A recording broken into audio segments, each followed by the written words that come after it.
So let us consider this question जिसमें हमें increasing order निकालना है किसका, आयनाइजेशन एनर्जी का। तो हमारे पास जो फर्स्ट क्वेश्चन है उसमें है ऑक्सीजन, नाइट्रोजन और सल्फर। हमें पता है नाइट्रोजन की हाफ फील्ड इलेक्ट्रॉनिक कन्फिग्रेशन होती है, इसका मतलब नाइट्रोजन की आयनाइजेशन एनर्जी सबसे ज्यादा होगी। फिर रह जाते हैं हमारे पास ऑक्सीजन, सल्फर। अगर मैं ऑक्सीजन और सल्फर की बात करूं तो ऑक्सीजन का साइज सल्फर के कंपैरिजन में छोटा है क्योंकि वो ग्रुप में टॉप पे आता है। तो इस केस में ऑक्सीजन की जो आयनाइजेशन एनर्जी होगी वो सल्फर से ज्यादा होगी। तो जो हमारे पास ट्रेंड बनेगा आयनाइजेशन एनर्जी का वो कैसे बनेगा, सल्फर से बड़ी होगी ऑक्सीजन की और ऑक्सीजन से बड़ी होगी नाइट्रोजन की। अगर मैं सेकंड क्वेश्चन कंसीडर करूं, सेकंड क्वेश्चन में जो 3 एलिमेंट हमें दे रखे हैं वो है carbon, nitrogen and oxygen. Nitrogen के पास already half filled electronic configuration है, इसलिए उसकी जो आयनाइजेशन एनर्जी होगी वो मैक्सिमम होगी। और अगर मैं कार्बन और ऑक्सीजन की बात करूं तो क्योंकि कार्बन और ऑक्सीजन में से ऑक्सीजन अलोंग द पीरियड बाद में आता है तो ऑक्सीजन का साइज छोटा है और उसका इफेक्टिव न्यूक्लियर चार्ज भी ज़्यादा है। इस वजह से कार्बन और ऑक्सीजन में से जो ऑक्सीजन की आयनाइजेशन एनर्जी होगी वो ज़्यादा होगी। तो जो ट्रेंड हमारे पास बनेगा आयनाइजेशन एनर्जी का वो कुछ इस हिसाब से होगा, कार्बन से बड़ी आयनाइजेशन एनर्जी होगी ऑक्सीजन की और ऑक्सीजन से बड़ी होगी नाइट्रोजन की।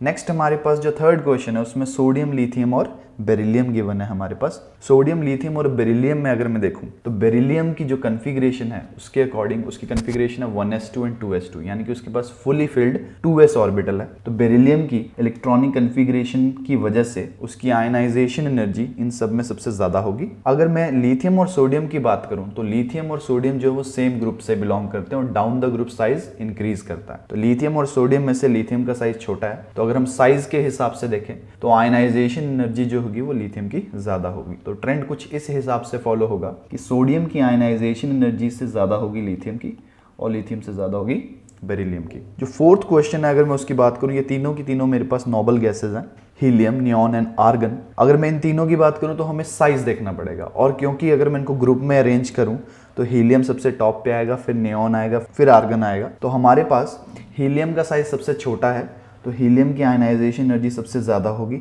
आर्गन का साइज सबसे बड़ा है, आर्गन की आयनाइजेशन एनर्जी कम होगी और नियॉन की इनके इंटरमीडिएट होगी। अगर मैं फिफ्थ क्वेश्चन की बात करूं तो उसमें हमारे पास लिथियम, पोटाशियम, कैल्शियम, स्ट्रियम और क्रिप्टन है।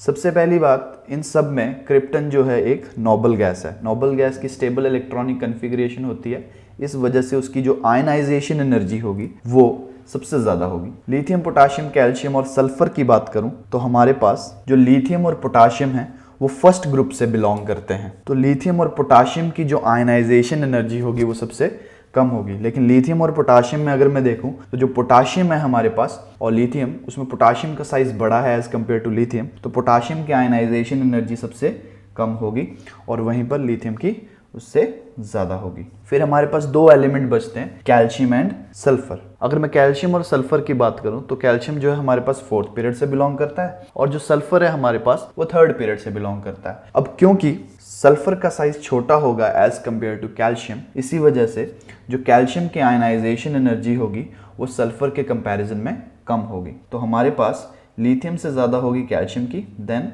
सल्फर की और सबसे ज्यादा क्रिप्टन की। Let us now discuss one more important question. First ionization energy of beryllium is higher than boron, but second ionization energy of boron is higher than beryllium. इस question को करने से पहले सबसे पहले मैं इनके इलेक्ट्रॉनिक कन्फिग्रेशन बनाना चाहूँगा। तो अगर मैं इलेक्ट्रॉनिक कन्फिग्रेशन की बात करूं तो मेरे पास जो बेरिलियम की इलेक्ट्रॉनिक कन्फिग्रेशन है वो है 1s2 2s2। 2s2 सबशेल जो है वो फुली फिल्ड है। वहीं पर अगर मैं बोरोन की बात करूं तो उसकी इलेक्ट्रॉनिक कन्फिग्रेशन है 1s2 2s2 एंड 2p1।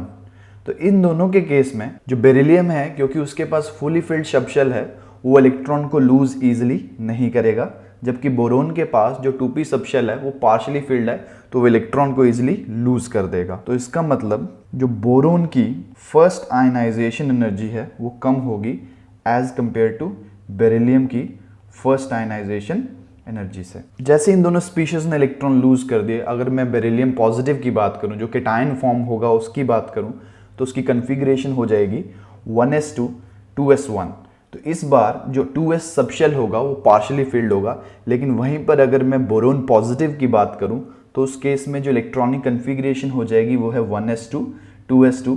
इस बार जो 2s2 सबशेल है वो फुली फिल्ड है। तो अगर हम नेक्स्ट इलेक्ट्रॉन लूज करवाएंगे तो बेरिलियम तो इजीली इलेक्ट्रॉन दे देगा, जो बेरिलियम का आयन है वो इजीली इलेक्ट्रॉन दे देगा, लेकिन जो बोरोन आयन है हमारे पास वो इजीली इलेक्ट्रॉन नहीं देगा because it contain fully filled 2s subshell. तो मैं अगर सेकेंड आयनाइजेशन एनर्जी की बात करूं तो बेरिलियम पॉजिटिव की जो आयनाइजेशन एनर्जी है वो कम होगी as compared to boron positive की जो आयनाइजेशन एनर्जी होगी। जो जनरल ग्रुप है उसकी बात करूं तो जो सेकंड आयनाइजेशन एनर्जी है बोरोन पॉजिटिव की वो हायर होगी बेरिलियम पॉजिटिव आयन के स्मॉल साइज की वजह से, हायर न्यूक्लियर चार्ज की वजह से, स्टेबल इलेक्ट्रॉनिक कॉन्फ़िगरेशन की वजह से। तो ये कुछ एक पॉइंट थे सक्सेसिव आयनाइजेशन एनर्जी के बारे में। जो नेक्स्ट टॉपिक है उसमें हम डिस्कस करेंगे इलेक्ट्रॉन एफिनिटी या फिर इलेक्ट्रॉन गेन एंथैल्पी के बारे में।